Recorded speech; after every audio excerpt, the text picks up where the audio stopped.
Welcome on to this edition of Run with Coach Parry. On today's show, we're going to be talking about tapering ahead of the Old Mutual Two Oceans Marathon. If you're running Comrades, I've got Lindsay Parry with us, the official Comrades Marathon coach. Lindsay, welcome back. Good to touch base. Yeah, and also getting into an exciting part of the running year. Two Oceans, one of our premier races, and obviously moving into the real meaty training of the Comrades Marathon, probably the premier road race in South Africa. Yeah, Lindsay, and we're talking about Two Oceans, but this advice would apply to any one of the ultras. And it doesn't matter where you are. Obviously, we're talking the South African running scene. But if you're running an ultra and you are training for Comrades and you're using the ultra as a training run, what's the deal with tapering? Should you taper in the build-up to a race like the Old Mutual Two Oceans if you're running Comrades? Look, I always want athletes to feel good at Two Oceans. So whether Two Oceans is a training run, whether they're going to push it a little bit, and this year, because there is a large gap, I suppose it lends itself better to doing that.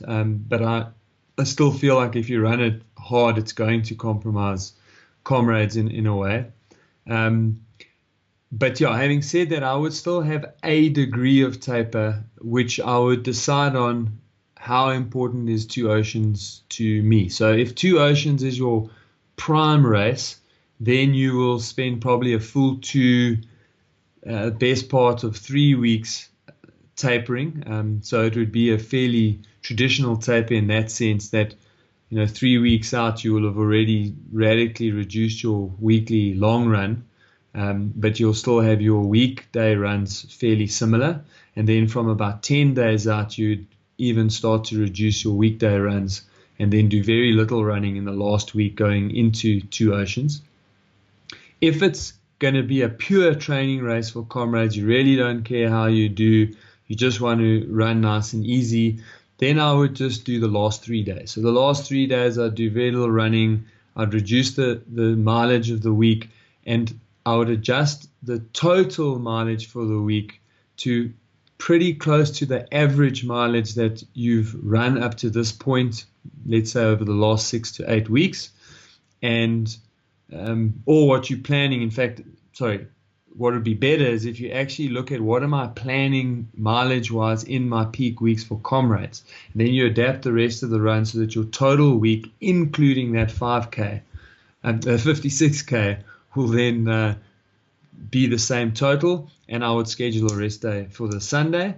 And then if you want to run a firm or a hard-ish Oceans, but Comrades is still the main goal, then I would just have a week-long taper. So I'd literally just have the last week as my taper, very little running, get myself fresh but not completely champing at the bit, have a fairly strong run.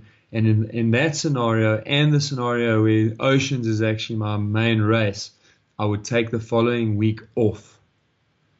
If you've done Two Oceans as a pure training run, then of course the next week you could probably just treat as a normal recovery week.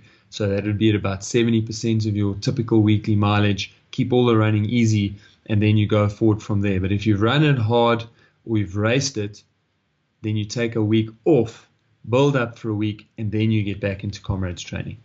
Okay, great advice. Don't forget as well, if you are looking for some one-on-one coaching, you can check out coachparry.com/training. That's where you can find out about our one-on-one coaching packages. It is probably the best one-on-one coaching money can buy, so make sure you go check it out. That's coachparry.com/training. Until next time, from the two of us, it's cheers. See you again.